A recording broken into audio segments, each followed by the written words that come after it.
How Long Gone? I'm on TJ time, and he is far, far gone. Los Angeles, California. It's already touching 85 at 8:45 in the morning. I've been up since 6 getting it in. TJ, did you get any sleep in Delta One, or was it a toss and turn? Be honest. I slept for it's a 10-hour flight. I got a good 37 minutes of Z's up in there. Okay, so you can't, no matter what, you can't knock out. No. I can sometimes, but I've never been able. I mean, I don't think I've slept for more than maybe like 4 hours total on a flight. Fair enough. Regardless of the total length. But Pause. no, I mean, after here. Yeah, we did the festival. We woke up the next day, did that podcast, and then packed, went to the airport, and then I was editing the pod on the plane, and then I uploaded it in the Sprinter to the hotel, checked in, took a shower, walked across the street to Cafe Kitsune for a double espresso. Do you have matcha? I'm surprised. Yeah, that's Cafe Kitsune low key in places like that. The coffee is kind of nice. My cappuccino is excellent. I have no complaints here. And I was thinking, like, Cafe Kitsune, it's been around. The clothing company has been around for a long time. They've had their ups and downs in terms of the record label, the record label as well, which features a Them Jeans remix of a Childish Gambino song on one of the Kitsune compilations. Jesus Christ, you could have kept that to yourself, big bro. No, that was one of the remixes where I actually got fucking paid. Okay, well look, I'm glad that you got paid, but I know that money is long spent, and the association of Childish Gambino is not worth $1,500 to you at this point. I would assume. I think it was more than that. I think I may have. There's a small chance I did make Les Residuals off of that remix. Okay. No lie. Right. No, I mean, it was so more than 1,500 euros, but less than 150,000 euros. That's for sure. Can I ask? I mean, obviously your memory is kind of shot from just aging and drugs. But what is the what do you remember? What you took away from this Childish Gambino? I don't know any Childish Gambino songs except for the bad one. Well, they're all bad. I'm saying the popular bad. Yeah, one. it's been some time. It has been some time since I went back. Was it a shuffle? Was it a re-edit? Was it you know what I mean? Like, where do we classify it? I think it was more of a minimal downgraded. Okay. It's cut. Trim the fat. Okay. We stripped it. It's a stripped down reimagination. Okay.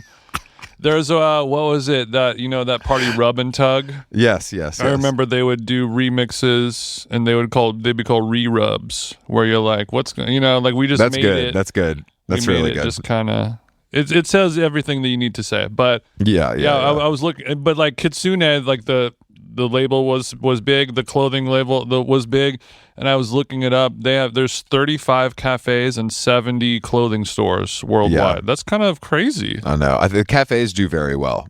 And the cafes are when you're in certain parts of Europe where they don't like the fourth wave is not available on every corner.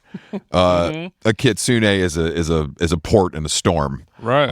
That I have because Paris there's Dreamin' Man and there's other shit, but like Dreamin' Man's the one that I always go to. Mm-hmm. But if there's more, obviously there's more Kitsune. There's like probably 5 of them in Paris. Oh yeah, if not more. And it is a beacon in the dark, like you said. Because Paris, unless you want duck confit, chocolate, or dim sum, that's kind of those are the 3 things that you can eat in Paris. Look, man, people love it and they can have it. Chocolat for dinner, chocolat for lunch. I saw what hotel you're at though, and I love that place. It's low key great. Great little the Chateau Voltaire. Great little lobby situation at night. It kind of gets turned up in there. For reals? Okay, yeah, that's nice. Small bar, but it's nice. Sure. It's nice to sit down No, there. it's sort of the hot tub pool is fake, but that's not. I figured you weren't going to check that out. What do anyway, you mean the pool is fake? It's like a class. You mean like it's a mirage, or it's like it's going to be a disappointment? like you might not be able to fully stretch your legs out in it. No. No, no. It exists. It exists in reality. Like it is water in a hole. Like you can you can get in it. It's but not ornamental. No, it's not ornamental. It's not ornamental. Okay. Well, either way, I'll be there. I know that they have the bucket dump available. Yeah, there's a sauna. bucket dump. Yeah, there's a bucket dump. It sounds like there's the hog trough where I can go in the bathtub, the sauna, and then they have the wooden bucket where you pull the string and then it dumps the That's nice the aqua on you. I hope you brought your tripod. I used to go to a CrossFit gym right next to that hotel with this trainer named Chris, who's a great trainer. When I was in Paris, it's great. It's a dirty little spot, but people are getting it in, so it was kind of inspiring. Because you don't think of the Parisians love like a run club, but they're not super on there. There's not a lot of deadlifting going on unless it's unless the baguette is extra heavy, I guess. Yeah, you kind of have to get out of the city center to find your powerlifting pals. Yeah, I went to Cafe Stella, the reopened Cafe Stella with Rostam last night. And steak free? I hate to say it, is pretty good. Why do you hate to say it a little bit? I don't know, man. Because I don't want to see Silver Lake thrive. You know what I mean? Like I don't want to see anything unless it's a personal friend of mine, except I will say the Cafe the Intelligentsia I want to see thrive, because that place, I have such deep memories of that place and I've spent so much time there. Really? Of all the places in Silver Lake you want to thrive? I mean, what else is left, bro? What's that restaurant we used to go to that's like a breakfast? Maybe you did. Botanica, is that still open? It is. Yes, it is. Botanica used to smack back in the day. Can't go there anymore. Like there's nothing over there. I mean, L&E, but that L&E's fine. L&E's going to always thrive, so I can't think of any other people I would vote for. No, that's true. There are many, and if I had my wits about me, I'd be listing off some really smart answers right now. But I know. But I had to go. I'm witless. I'm witless in Seattle. Witless Thomas, now on HBO Max. So Rostam and I went to go see George Siveris's stand up. He was like working out material at the Cursed Lyric Theater, which is somewhere where I thought, I was like, honestly, looking like that's where I did my improv. I know. Looking like I look and behave. I'm surprised they let me in.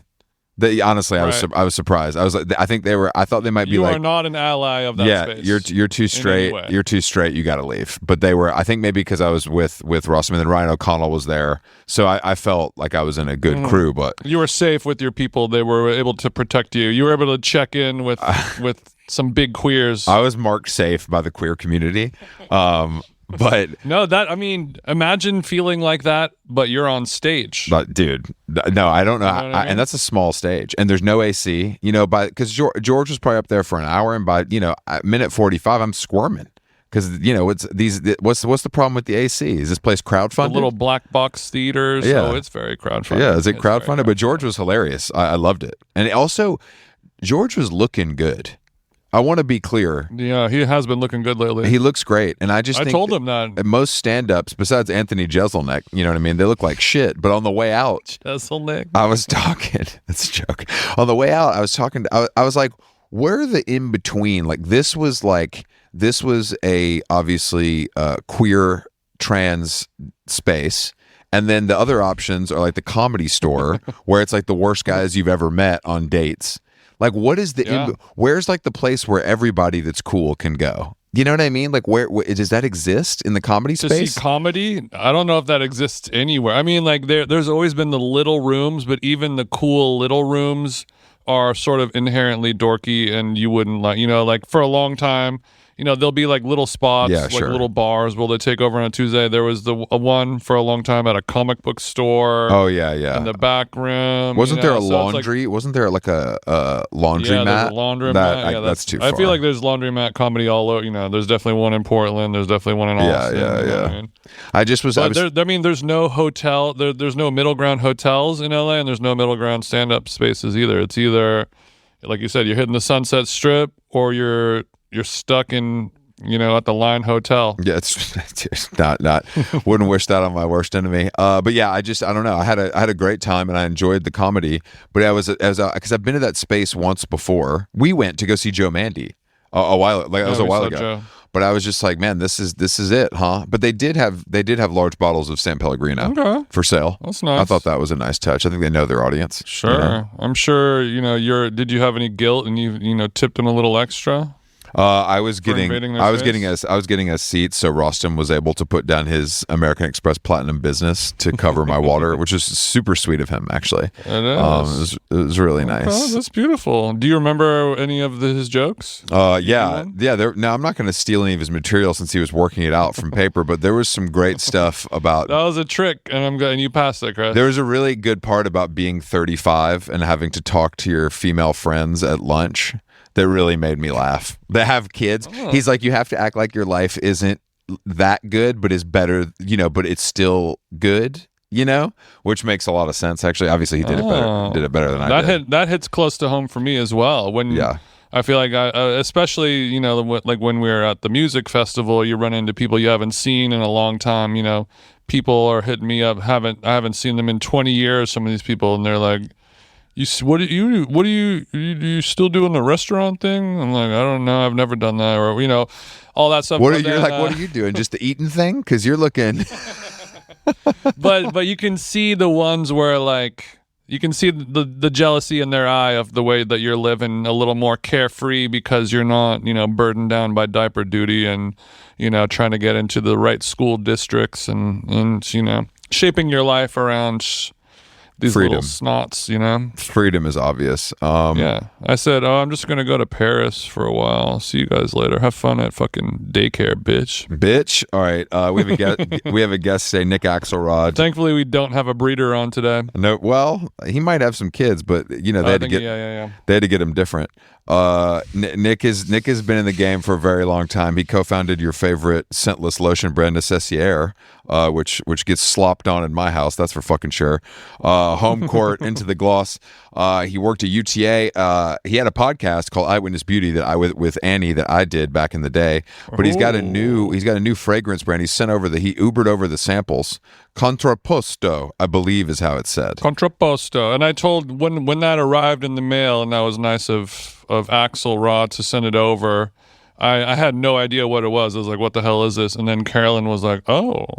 It's nice. This is good. It's like she already knew about it. It's like she already knew the whole packaging story. Is very good. The scent, the packaging is good. I'm wearing the third scent that was in the basket. The first one was leaning a little too much of a feminine flavor. Oh yeah, that stopped you before. For me. No, come on. I like a manly, musky smell. No, you do. No, you do. We all do. I mean, we all do. The one he sent, I don't know if you're. We don't all do. Well, my bag also had something that's like my uncut gem that I got. Carolyn does not like it. Really? Mm-hmm.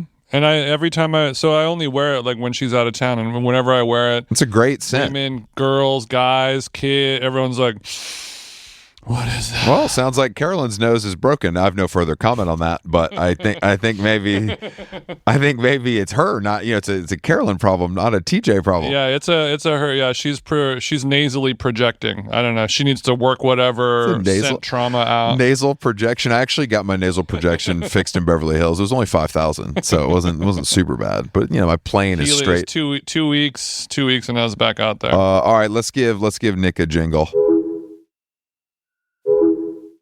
What are you doing in Paris? Okay, what up? Yeah, I'm in Paris. I'm going to a friend's wedding in Biarritz later this week. So here in Paris for a couple of days. Then we're going to drive from Paris to Biarritz, stop off at the auberge in the middle of France in the country. Take the Fiat around. But yeah, I'm not doing so good mentally right now. So I'm a little chewed up over the last few days. Haven't slept since Saturday. Why? Well, there was a festival that he DJ'd that required some partying. Well, he chose to keep it going, I would say. Had a long day. Party or no party. It was a long Molly day. or no Molly. Yeah. It was like 100 degrees. I was there from 11 a.m. to 11 p.m. just, clocking my steps, drinking tequila, doing the whole thing, and then went to bed, did a pod, and hopped on the plane and got here, and now we pod again. When's the last time you've been to a music festival, Nick? That's a really great question. I mean, I miss I missed like 2012 Molly. Oh, because of the quality. Well, it was, I mean, it was also the first time I had ever done it, but it was more that like I remember there was like a kind of, I want to say like an 8-month period where it was like ecstasy was back and it felt like the quality was better, but I had nothing to compare it to. And then over the course of that 8 months, the quality went downhill or like whatever happened, but it was nothing. It was started from the bottom. Now we're here, Drake. And Sure. it was like that song is really what I remember. And Oh, okay. I thought you were saying like started from the bottom in terms of like the quality of Molly. You're saying No, that no. song was really big at the time where you were addicted to ecstasy. Got it. Correct. And it would be like every weekend.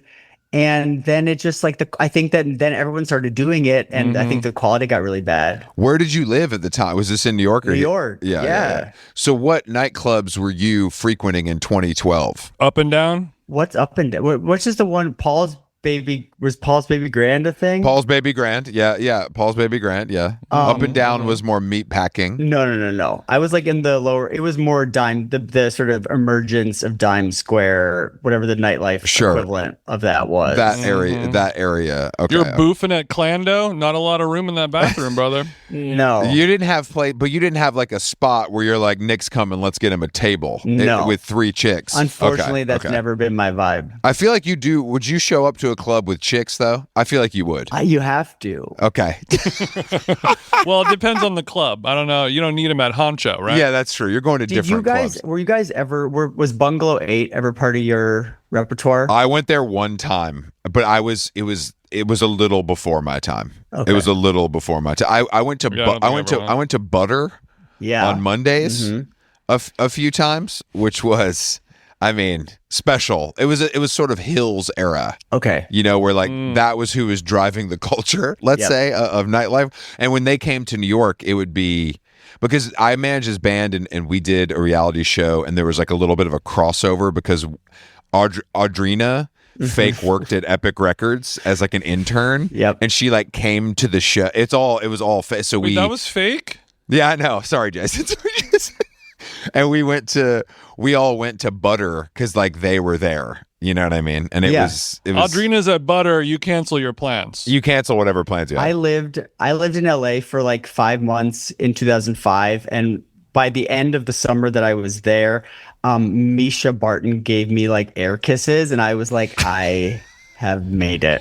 She was dating Cisco Adler, remember, with the big balls. Of course. Yes. Of course. And I was like, shout out to Cisco. I've made it. Like, I'm someone, when Misha comes in, I'm getting the air kiss. That is honestly, dude, that's pretty good. And I mean, I forgot about Cisco's balls and I forgot about Cisco in general, but it's amazing to look back on what that guy looked like and the chicks that he was pulling looked like. It's really, there's a gulf. Look, I think the Adler lineage, they've always been. It's different.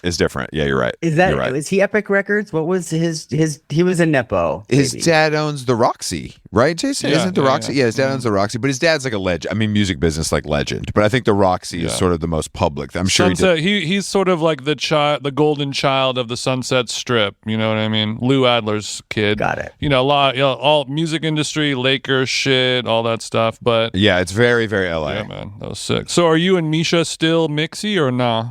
No. Misha and I, we lost touch. You guys lost touch, and yeah, we unfortunately lost touch. That was the era where I was going out a lot and having so much fun in LA, and then in New York before that, where I was like really getting that down. 6 months in LA. Was this like Les Deux? Les Deux, probably, right? No, I was this was gay LA.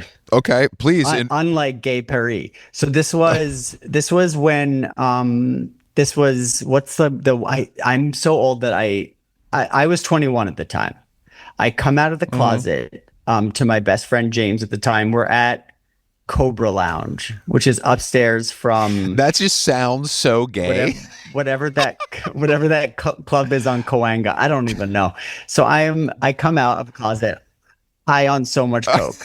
Anyway, that night I go home. I write my parents an email, which I wish I still have, but I You don't wrote have. your parents. I come you, out wrote- to my you come out to your parents in an email on Coke. at like 5 a.m.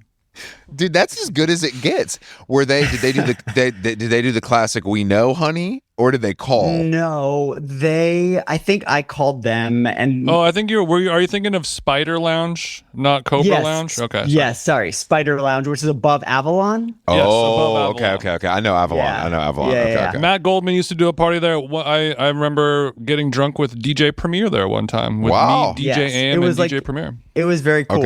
Okay. Yeah, it was. My friend like was able to get into all the clubs, but yeah. So I went home at like 5 a.m. It was one of probably the last times I ever did coke because driving home in LA, coming down from coke while people are waking up and going on runs is one of the worst. Like that feeling was worse, than the inverse high that I would get from like, Of course. and I just like couldn't handle it. But yeah, I wrote my parents' email and then I went to bed and then I called them in the morning. rest and is still my unwritten.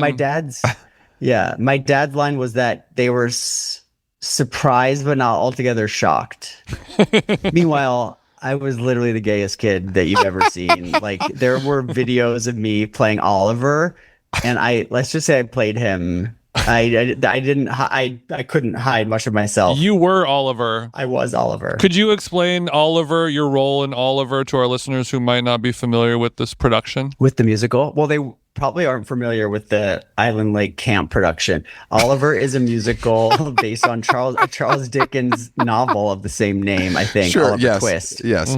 It's an orphan who has the guts to ask for more food and is kicked out of the orphanage and then Slay. kind of groomed Groomed. by Fagin. Don't spoil it, honey. Also, by the way, tough name, Fagin.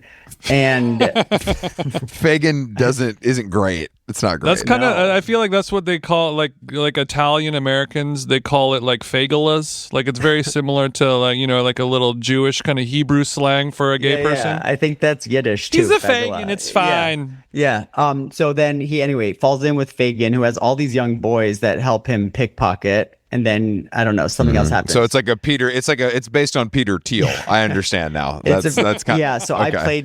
I played the part, the titular role, as it were, and I just looked so gay. I'm like running across the stage with like my hands flapping. It was like the most stereotypical. Was Oliver a chimney sweep or no? Just a regular orphan? I think he was a pickpocket. That's cooler. Yeah. So it was you Yeah. brought the gypsy vibes that they needed. Yes, you definitely got to wear. I got to wear like a little page boy cap, and like whatever job purse. Oi, mister, are you my dad? Where did you grow up? I grew up in New York City, and then my parents, when I was 10, moved to the Berkshires. Like they were like the first weekenders who made their full-time move to East Chatham, New York. And I was, Okay, sure. as I've sort of set up, a little gay kid. And then we moved to the middle of nowhere, and it was horrible. I hated it every second of it. That does feel like unfabulous, I would It say. was There's the no least, no. we're not going to Fred's for lunch with mom. No. So the Simple Life was a documentary. I mean, it was more the example I give is Baby Boom. If you've ever seen the Diane Keaton movie. Yeah. No, I haven't actually. Oh, but it's one of the please. best. But basically, she's like a high-powered lawyer in New York who gets a baby dropped off on her doorstep and is sort of like has to fend for herself in the country. Gay people love that movie. It's a piece of shit, but it's a campy Yes. watch. You know what I mean? It's a campy watch, and it's the best it's the best sort of comparison to where I kind of grew up and what I did. But the Berkshires now is like a hotbed of like, everybody wants a house there. It's beautiful. It's like still a little less expensive than the Hamptons. It's a different vibe than upstate. We would laugh like because in the last like 10 years that my parents lived there, like every like year the New York Times style section would write something about like where we lived, and There's another I was story. like, this is the worst. Like, this is not like I know never to trust the failing New York Times because they're saying that like the Chathams is a thing. The Chathams was never a thing. But it got really cute and cool by the end. This is where Williams is, correct? No, that's in Williamstown. That's in Williamstown. Yeah, it's all around there. We were 20 minutes. It's close, from the border. right? We're near like Tanglewood. Lenox, Massachusetts. I've only been there one. I went there to the museum, The Clark or Mass Mocha. and this is where Wilco does. Wilco does a festival there every year because Got it. John from Wilco owns Tourist, the hotel that's there. But that's the only time I've ever been, and I didn't really. The charm, I didn't get the charm because it was a quick trip. It's a different kind of charm. I was just in like Roxbury, Connecticut, and Litchfield County, and I was like, okay, this is charming. Like this, I can get behind. This is sort of like you sound like my fucking wife. But it's I don't. I mean, I'm sure. Like, of course, it's charming. But do your parents still like? Do you still go there, or have they moved? No. So now everyone lives in LA. Wow. Oh. I basically our daughter, my husband and I have two kids, and when our daughter was born in Springfield, Massachusetts via surrogate, we were like in Massachusetts. We flew back to LA. My parents came 2 weeks later and basically never left. Wow. Damn. I feel like I hear that happening a lot more lately. I have a few friends who like they had a kid and their parents, they're like, we're going to move into the same neighborhood as you. And I think post-COVID, it was like, we're not taking any chances of like having to be across the country. Yeah. I mean, but do you like this or not? You can be honest. They're not going to listen. I love it. No, I love it. I would live with my parents. Because of the free help, or just you love them? I would live with my parents because they are. So I'm Jewish, but my mom is probably like the least Jewish thing about her is that she wants to stay out of my life. She doesn't want to get involved. She like has, that is unheard of from the stereotypes that I know. Totally that is unheard of. it's giving genteel. Yeah. And so like literally like if I'm home with my parents and we're like chatting and the kids are around and then my husband comes home, my parents like have to leave because they don't want to like they don't want to like intrude. No, my parents would choose my husband if we ever got divorced. They like him more. Do you have brothers and sisters? I have a brother who is 32 and still lives with my parents. Sort of like failure to launch. Are you? So you're the Beyonce of the family. I am, for better or worse, the Beyonce of the family. Is he low key fine though? Is he like a Solange? He's okay, fine. I feel like you said the word "fine" in the different meaning I was using. Do you think he's bringing chicks back to your parents' house? No. Do you think he's bringing dudes back to your parents' place? I've thought about. I don't think so either. Oh, okay. Do you think he has a goon cave? I think I wonder because what you have to wonder. Nowadays, you have to wonder. No, it's so fascinating because I was talking to someone last night and we were talking about gay brothers and how that's like we both know like kind of several. It's like not. It feels like something that would be more uncommon. Like two gay brothers. Yeah, like we're. Oh, yeah. You're not talking about like Jeremy O'Harris. No, like two gay. Like I am the older brother, and my younger brother is also gay, and I know someone. I believe a family of 4 gay siblings. 4 gays. Full house. So as parents, you're like, what did I do wrong? You know what I mean? Like you need obviously to get Adam DeVello to their house, like to their. Yeah, that's reality. That is a 100%. Reality show. No, people. Whenever there's twins or brothers, I think it's more so the twins. If one of them is gay, the likelihood of the other one being gay is very high. Yeah, and I know that because I'm a twin who people think is gay sometimes. You're a twin. Yeah, I'm a twin. Fraternal, not identical. Okay. You're pretty obviously brothers, but I think the height difference is what makes people. Yeah, I'm 6'9", he's like 5'11", but otherwise we're pretty similar. Yeah. Did you get most of the nutrients in the womb? Like, were you what do they call it when like he's a real eater. Everything. It's called being a munch. You got most of that placenta. You were like, I didn't start munching until I came out of the womb. But no, when we were first born, my brother was slightly larger than me. Oh, interesting. On day one of our life, but then I sort of quickly shot up. Okay, hear me out. So we have 2 kids, a 5-year-old girl and a 3-year-old boy. I maintain that they're twins, born 2 years apart, because they're from the same batch of eggs. Oh, I see. Same date. That is interesting. Same dozen, same expiration date. All the cereals line up. Same dozen, same Interesting. Correct. And they look alike. They look alike as like fraternal twin. Like they look alike at Yeah. their yeah. I was gonna say as Jason and his twin, but no, there's like an extra, and there's some more genes in the pool than Yeah, both of us are dudes. yeah. Think about it. No, that's not a thing I ever really considered. But yeah, if it is coming from the same egg, I mean, obviously it can't be a twin, but I mean, they could be like they are blood related siblings. Well, and they were fertilized at the same time in the same batch of eggs. Oh, and then you put a few on ice. You put one in and put one on ice. Rest in the freezer. Okay, did you and your husband do a sperm, Fiesta Bowl? Okay, yeah. So let me tell you a little about that. The issue is that they don't have gay porn in that room. What? Talk about a goon cake. There's nothing gayer than what you're doing. Like, what do you mean? I know. There's nothing gayer than a surrogate. Like, really, Well, there's nothing gayer. Literally nothing gayer. It's like you go into, it's like a medical bathroom. There is a puppy pee pad on the chair. And then you can't use lube. In case your puppy pees. Oh, really? Because You cannot use lube. Okay, so we're doing a dry jack. So you're raw dogging. I am raw dogging it. It is quite possibly like the worst cum orgasm I have ever. Yeah, I mean one of the worst nuts you've ever done in your entire life. And you're literally kind of like scraping the just like trying to get it into like the like vial. And trying to get the venom out. Literally, it's like when they milk a snake. And Yes, because exactly. you're like trying kind of on your phone. The whole thing is awkward. Yeah, you were not able to pull sniffies up on your iPad? What's going on? This was sort of pre-sniffy. Like, well, yeah, I didn't bring an iPad in. But gay porn existed at the time. Yes. It'd be so cool if you pulled a flat screen on wheels out of your car. Say, I'm going to just plug this in. Like one of those like really... extra large iPads. Yeah, the biggest one they make. No, I did, and of course there wasn't like reception. I don't know. So like it was a tough nut. I sometimes look at our. It was a tough nut, so to speak. I look at our kids sometimes, and I'm like, they're so amazing, and like my daughter is so hardy and like full of life, and I'm like, that was like the worst.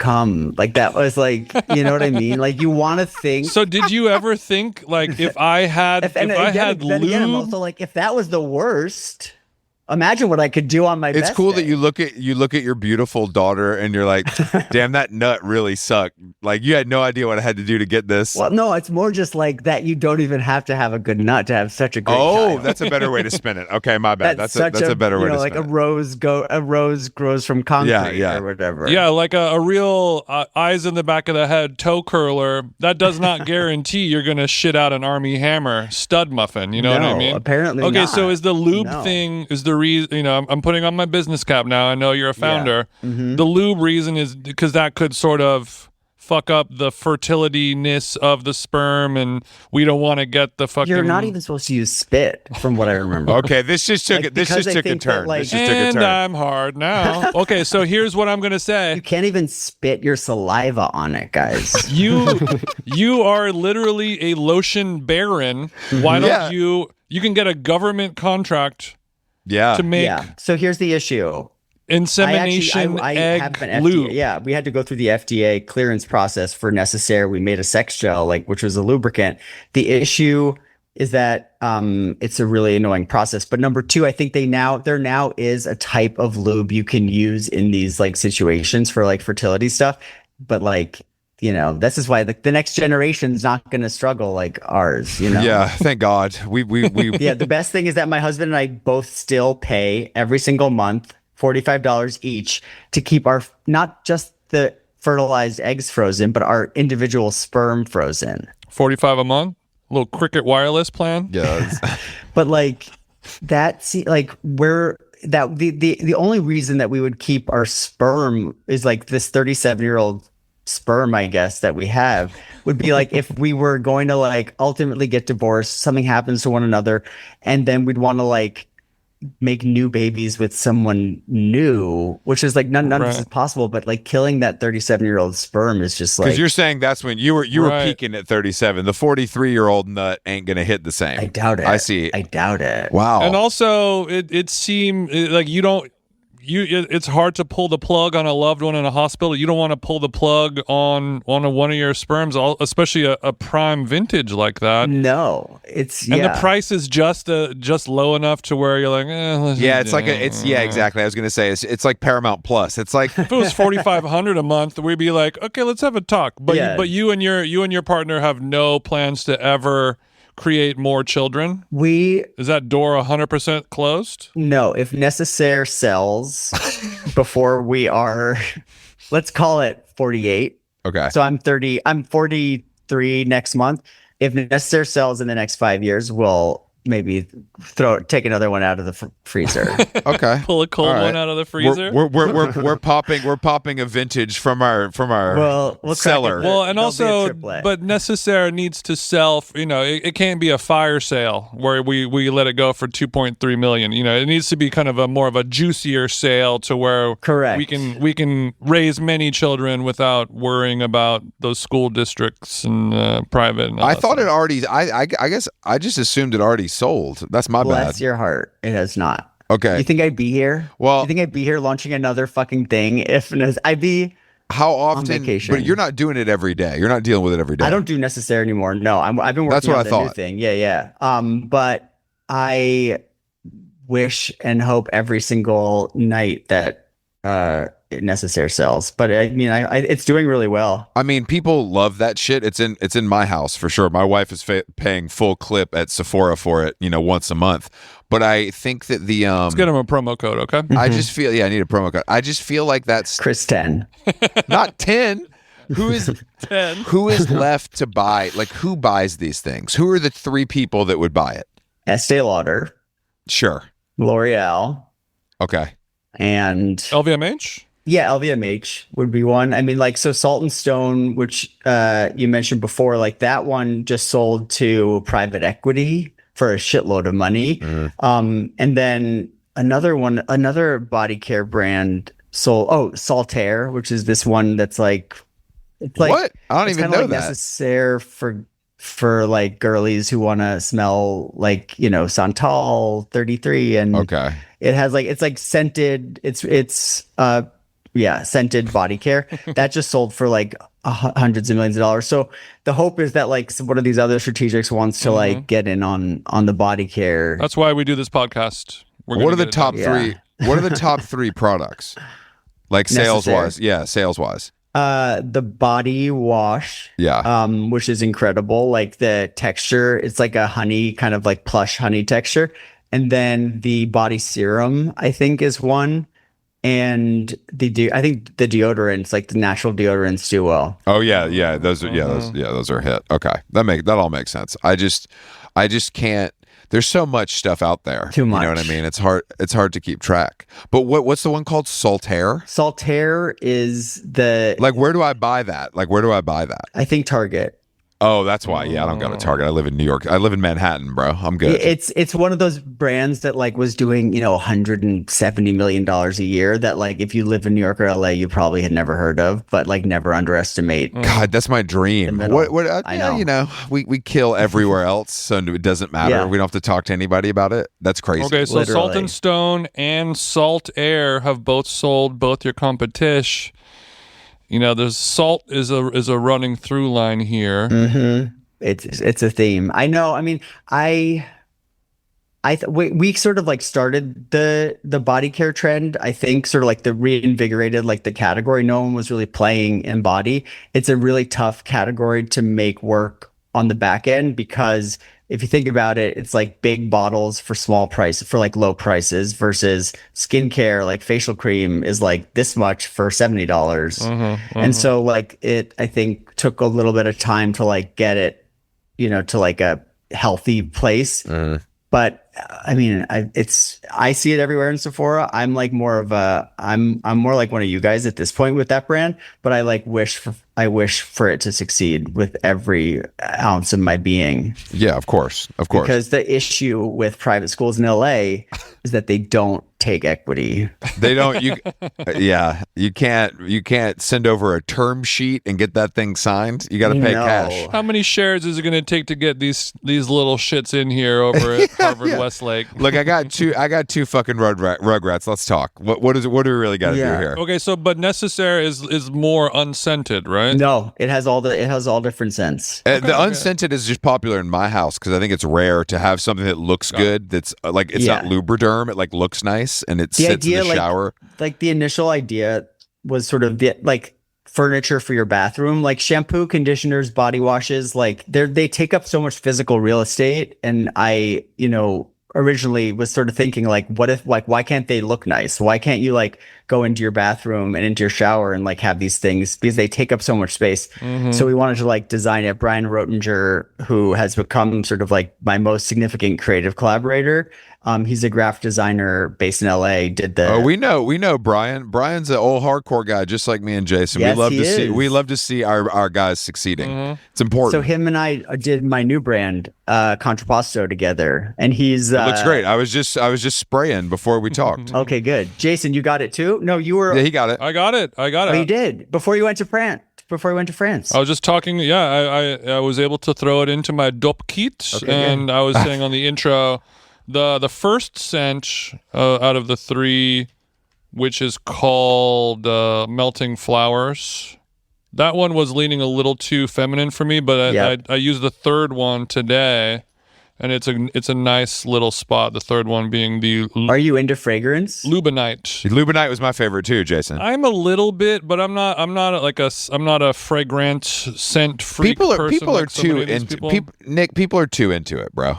We got I see guys selling off their collections online, and it looks like a fucking garage sale. I'm like, dude, what are you? It's so sad. I just that's hard. No, it's not. Well, I mean, to me, it's an escapism, and I think some people, their sense of smell really is like super crazy, and it affects them in another way. But I think we're living these insular lives in our home pods and our 300 square foot apartments, and the scent is like a way we can have that amazing luxury, and you can just keep stimming out on that beautiful whatever it is. I agree with that. I just think that it's like as a man, it's crazy to see people like go into debt and have to sell their collection of fragrances because they can't stop buying. I'm just like, I've worn the same thing for 10 years and I'm not going to change probably. What have you worn? Comme des Garçons Wonderwood. It's $100, $120. I can get it in any city I'm in, kind of. The packaging's fucking annoying because it's Comme des Garçons, so it like has to lay flat. Yeah. It's fucking annoying. But I've never been, and I like I'm pretty nose sensitive. Like, I'm pretty like aware of how things smell, how my house smells and shit.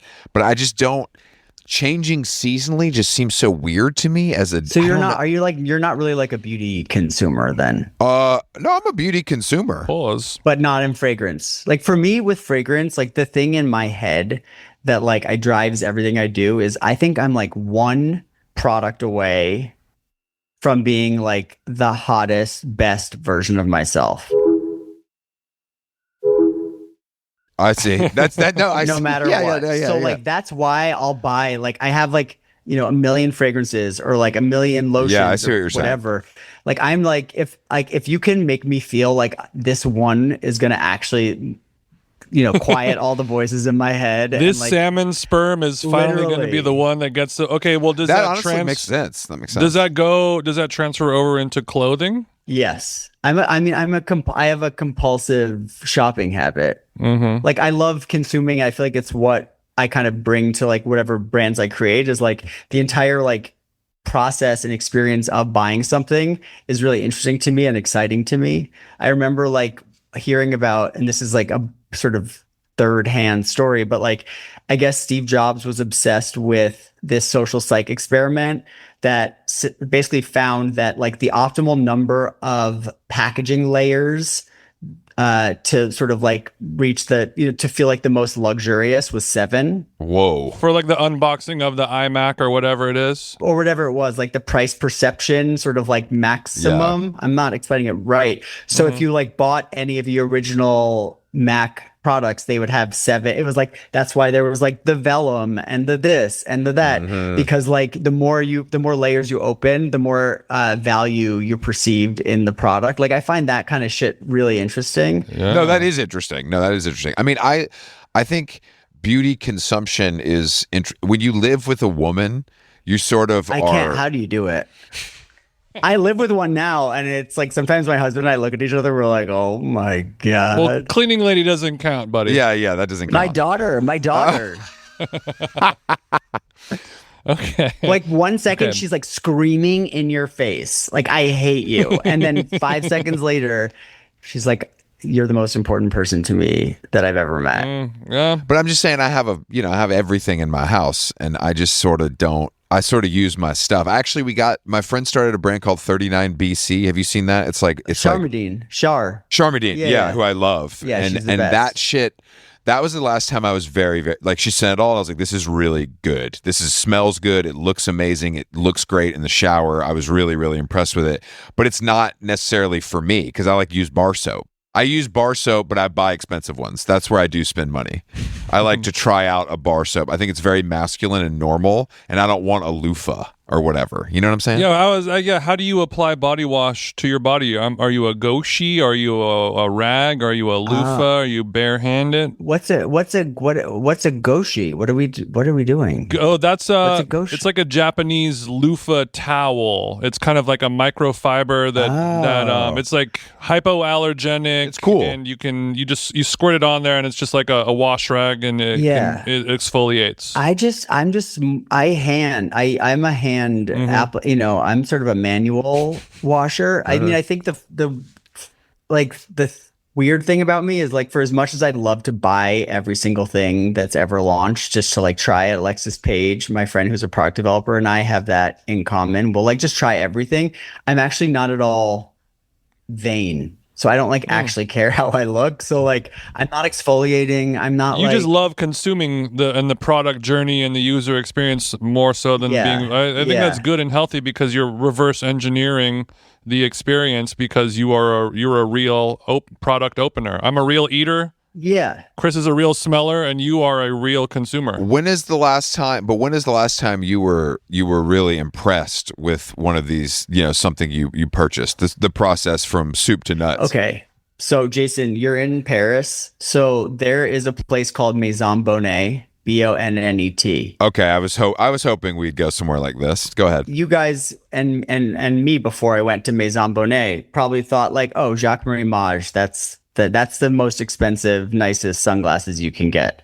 Maison Bonnet makes Jacques Marie Mage feel like, those clown glasses you got at a bar mitzvah, like the ones that like, like are. I've been trying to go for years, and I just haven't made an appointment. But you're saying it's time. Well, it's basically it's a little shop in Paris where they hand make glasses from a variety of materials, certain types of acetate, horn, etc. You have to make an appointment. It is an hour and a half long appointment, and then you have to come back 4 months later for a final fitting for your glasses in store. They will not send you the glasses without the final fitting. They also have a store in London. But it was more just about this experience that I think the psychology of like the making you commit to this, like, firstly, an hour and a half long fitting where they're like really evaluating what you look like, trying on all different things. You have this third generation glass maker, like, evaluating, your face, etc. And then having to figure out a way to come back. What was the ticket? Yeah, for the bespoke ocular experience. Three G's? Yeah. 3 G's. Did you do sun or regular? I did transition lenses so I could get my goddamn money's worth. Transition. I like that. That's smart. Have you lost the sunglasses already? No, not yet. No, I'm on the Maison Bonnet website right now, and they do look great. It looks quite nice, and I hope one day to own. Oh yeah, those are good. Those are really good. They're the fucking best sunglasses. If they fit like a glove. And anyway, but it was more just about the experience. the like level, like I was like, oh, the new, and this sounds stupid, but like the new luxury is this. Like, you know, you guys travel a lot. You can go anywhere to any store and kind of find any brand. Like luxury brands don't mean anything when you can get them everywhere. But like, here's one place, they don't wholesale. You have to go back in 4 months. Who's going to Paris like enough to like come back in 4 months? But like it was like, oh, this like changes the game in like a very interesting way in like a certain specific category. I thought was cool. I mean, the glasses on your head are one of a kind. Yeah. I don't know if it's Mary Kate or Ashley, but every time she's wearing sunglasses that you can't identify that are really cool, it's that. You know what I mean? They're custom. Yeah. Some bonnets. Whatever, it's the lens color, the shape. It's like it's just something's a little bit weird, and it's cool. Yeah. I mean, They have a lot of great silhouettes. So what about for you, Chris? Like now that you have a brand, God. like what's the last thing that like impressed you oh man, when you got it or bought it? oh God, shit. Probably the Tesla. Yeah, yeah. When I got my first Model 3 in white, I was in Japan. There was a store that is all vintage glasses, and it's a similar thing where they sort of look at you and bring stuff out for you to try. There's no like, you don't get to shop really. Yep. And it was a pretty amazing. Like, I need dead stock British aviators with Coke bottle green lenses? No. But it was sick. Like the whole thing was amazing. And I was pretty underwhelmed with Japan in general because I just was sort of at my wit's end with it. And I think that was like, oh, okay, this is what I was meant to experience, whether I needed the glasses or not. It was awesome. I need to buy $800 glasses I don't need to make this trip feel okay. 400. That's the thing. 400. That was the other thing. That was only 400. Maybe less, honestly. Maybe less. Maybe like 350. Broke hoe shit. Well, I guess speaking of glasses, you know, I feel a lot of the styles and silhouettes are trending unisex, and then a lot of scents are also trending kind of unisex. Is that something that you try to consider? Is that like where everyone is going nowadays, or are we still segregating by gender? Well, and race. No, course. I've always like this was with Necessaire too. Like when people would be like, "Is it genderless? Is it gender neutral?" Is like all these words, which like, you know, as a former like writer, like making that my skin crawl. I'm like, who wants anything to be neutral? It's like the worst thing you could be. But like, so I don't believe that like fragrances, like I'm not, the ones that I've made like are not for a specific gender. Like I really, because I was hoping to sell things on the internet mostly and in store, we're going to be in violet gray. I was like, I want to create for every like perfume person, like every like type. So Chris, you were like, you wear Wonderwood, you like, and Jason, you're not a real perfume person. That's why I created Lubinite, which is like a frankincense and this like roasted seashell accord, because it doesn't smell like perfume. It smells like maybe essential oils or like, you know, something sort of. It's really nice. natural. And the one you sent me that's like a sample that's not That one's part of the three. fucking That's insane. really nice. I know. You said it's chocolate and marijuana. Yeah, it's cocoa and cannabis. But like Those are your kids' names, right? Is that where you got that from? yeah, it was. They opened for me on Saturday. They're really great kids. Great kids. Okay, do you smoke weed? I like a half of an edible at night. A half of like a fast acting edible. Fast acting. Yeah, they make. So them I'm fast like now. I'm an anxious, neurotic person, and whenever you go into one of these weed stores and you like take the person's recommendation seriously, you'll say I'm anxious and like I want to relax. They'll send you to an indica. What I didn't understand until Scott Sternberg, our friend Scott Sternberg, told me is that actually I'm an upper guy. I'm flying high on Vyvanse all day. So I want a sativa. That's what actually takes the anxiety away. Oh, like really? So up. sativa, Yeah. that's like fighting fire with fire. It's saying you're a neurotic Jew. We're going to neutralize. We're going to extinguish the flame. Yeah. Whereas the indica is just going to send you into more of a psychosis, maybe. Correct. Like it's like an indica would be like sort of putting an octopus in like a jelly, you know, like where they're like trying to, it's like, you know, I need something that is going to match my up.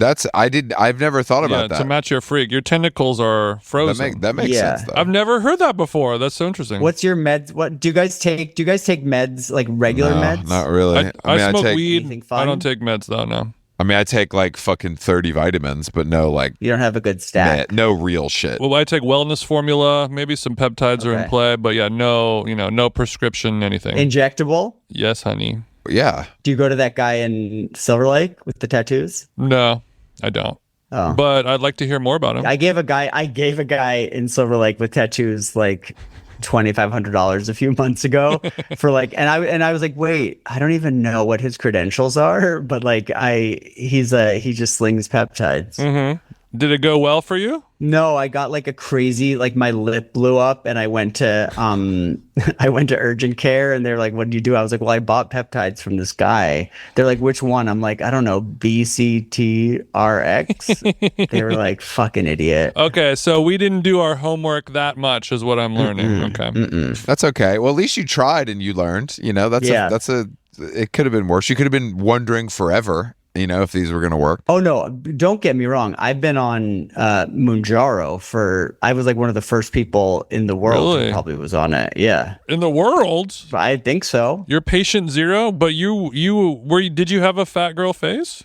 Great question. Not really one you have to think about, by the way, Nick. I gotta say. Yeah, that's it. During COVID, the world was ending and I started baking a sheet of cookies every single day. And hence eating a sheet of cookies every single day. 3 years later, I had gained 50 pounds. 5-0. 5-0. You would look at me and be like, that's not possible. The scale doesn't lie. It was a digital scale. You. Okay. I gained 50 pounds. I call this very, very well-respected nutritionist. I have an appointment with her. She's written books. She's actually phenomenal. And she suggests like there's this new thing called Ozempic or like whatever. And like, you should try it. So I go to my doctor. He's like, I don't know, like blah, blah. Then I like end up finding a doctor who prescribed it to me. I lost 50 pounds.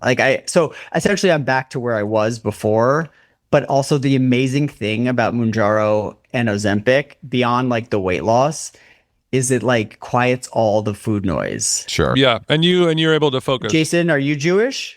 I'm not Jewish, but No, you guys are not. Neither one of you are Jewish. So like, People you guys think don't I'm Jewish. understand Jewish guy food noise. Oh, is it particularly bad for people of the Jewish well, faith? Chris and I definitely understand food noise, but Okay, good. we know about food noise from food that's actually good. So tell me what it's like with Jewish food. No, it's not about Jewish food. It's about Jewish people. Oh, And just okay. sort of like, should I eat that? If you eat a slice of cake in smaller slices, that's fewer calories. Like the tropes are real. I don't know any of these Jewish tropes.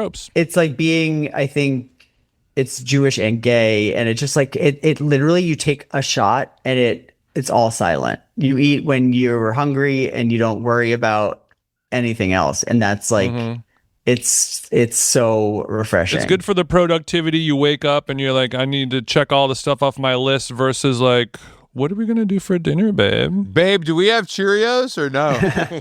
When they're like, I forgot to eat, like I have now forgotten to eat. But I that had never happened before. I know me. people like that are naturally inclined to forget to eat, and that does feel great. But I guess maybe we exercise too much. I would never. That's just not possible. I'm going to be hungry.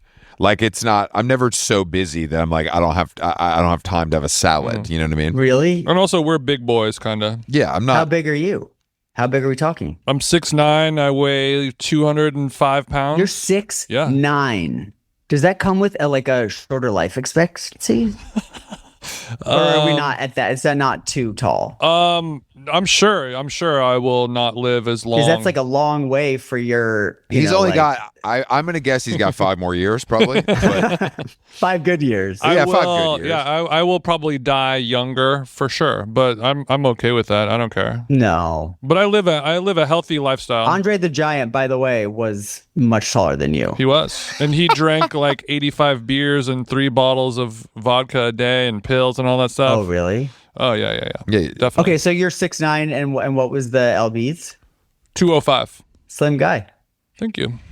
But I was fatter when I was younger. Like in 2008, I probably had 50 pounds on me because no, not 50. I don't know. I think I did. I think But I really even did. at 255 at 6'9", that's like that's When you're that's, 6'9", you can gain and lose 20 pounds, and my own wife won't notice it. You know what I mean? It's just Really? So it's got to Because be it can 50 to distribute. know. I see what you're saying. It's got to be 50. So I'm like 5'9", so gaining 50 was like I felt like I was wearing a fat suit. Like when I would go upstairs, it felt like a fat suit. It felt like shallow every time you hell. walked up the stairs, somebody Literally, went. and I was like, it just didn't feel like my body. Shallow Yeah. Hal.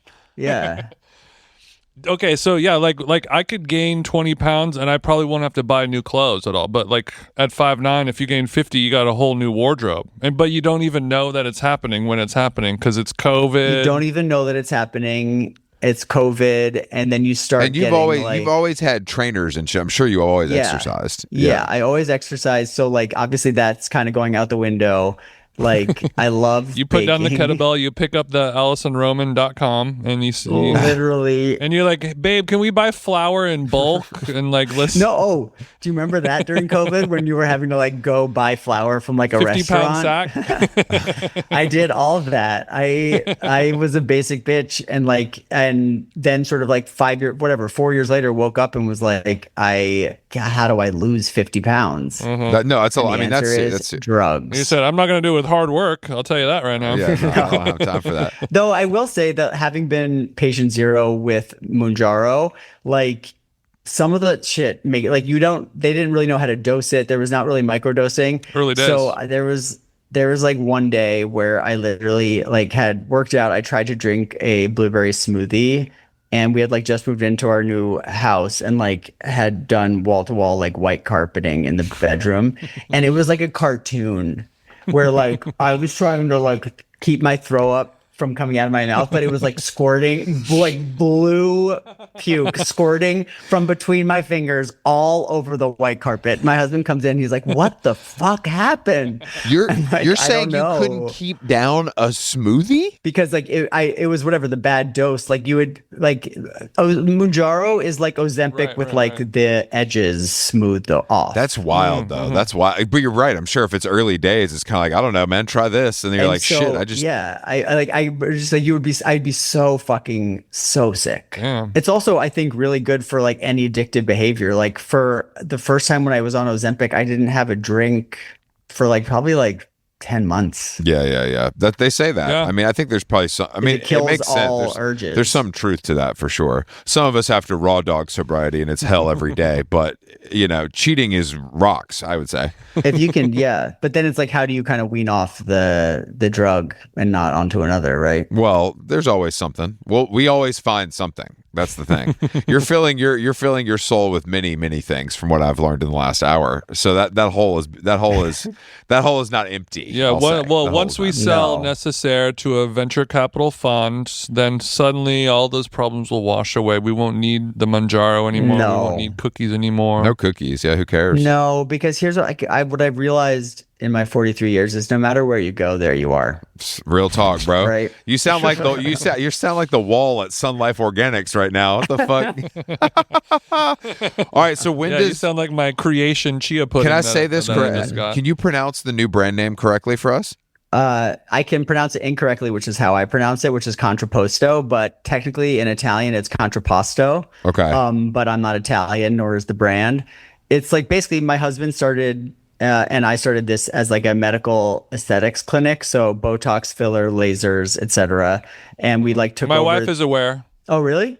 Oh, cool. Yeah, when the package arrived to the house, she's like, "Oh, Where is that located? oh, Where is all the girlies go here." Yeah, it's on La Cienega and between Waring and Willoughby in Okay. West Hollywood. And basically, like, we like renovated this crazy John Elgin Wolf building and wanted to create this like top to bottom experience of like elevating these like treatments into more of a luxury experience. And like, because if you go to a Medi Spa that has like fluorescent lights on the wall or like, those like boucle chair, like that's like sort of what the landscape was and is. And so the idea was like very Field of Dreams that if we kind of like can build something that has like an aesthetic consistency and that like the product is as good as the aesthetic, meaning Casey's work, which is my husband is the injector. He's really, really good at what he does. It's about preserving movement and like dynamism.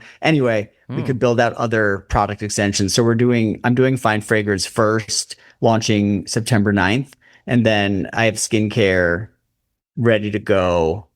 It's just like the beauty, talk about venture capital, like the venture climate right now. And Chris, you've probably seen some of this with what you're doing, but like people are trying to invest in the wrong things and like ignoring the right things in my experience. I'm saying, bro, I got jeans for $155 made in America. What the fuck How do you do it? What's your problem? They're incredible. They're the best thank you. that I own. Thank you. I like to hear that. That's a good review. That's a good review. Beautiful. Thank you. Do you have an unlimited amount of that denim? Or like I got worried when I saw on the website. I wouldn't say unlimited, but there's I would never say unlimited. Okay, but there's enough. I think there's enough. There's somewhere between limited and unlimited amount of it. Exactly. All right, Nick. I was gonna say, have you raised money? Are you trying to raise money? We raised a little bit of money. Yeah, nothing crazy. I mean, I think it's like people were like clothes, like no, and then it's sort of like I think some people got it. I think some people really. The biggest thing was the price point.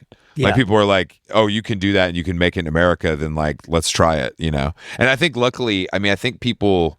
It's like anything else. If you care about Made in America, it's cool. If you don't care, okay, you like the shirt and you buy it. It doesn't. Yeah. It's not like you know what I mean. It's not. That's what I say all the time about sustainability. Like most people don't care. The people that do will buy it, and the people that don't are like, does this fit? I want it. I'm going to buy it. Sustainability. It's so funny that we're like, as a culture, we're totally over it. Like nobody cares. It's fake. It's like, completely. No one cares at all. Packaging is back. Nobody cares. No one gives a fuck. That was all fake. That was all like a 3 to 5 year window. But look, Nick, thank you for joining us on How Long Gone. We appreciate it. Thank you for having me. No, our pleasure. And I can't wait for this to launch. And September 9th, you said, it'll be everywhere online. September 9th. LA in store. Okay, cool. Promo code Chris10 for those injections. Chris10. Here and here. Mm-hmm. Chris10 for those smile lines. All right, we will. But you do have to go to Maison Bonnet. I know I will. I'm going to go in London because I go to London more often. So that feels like a better to go back in 4 months type thing. All right, good to see you, bro. We really appreciate it. Thanks, man. We'll talk to you soon. Peace. Started from the bottom, now we're here. Started from the bottom, now my whole team fucking here. Started from the bottom, now we're here. Started from the bottom, now the whole team here. Nigga, started from the bottom, now we're here.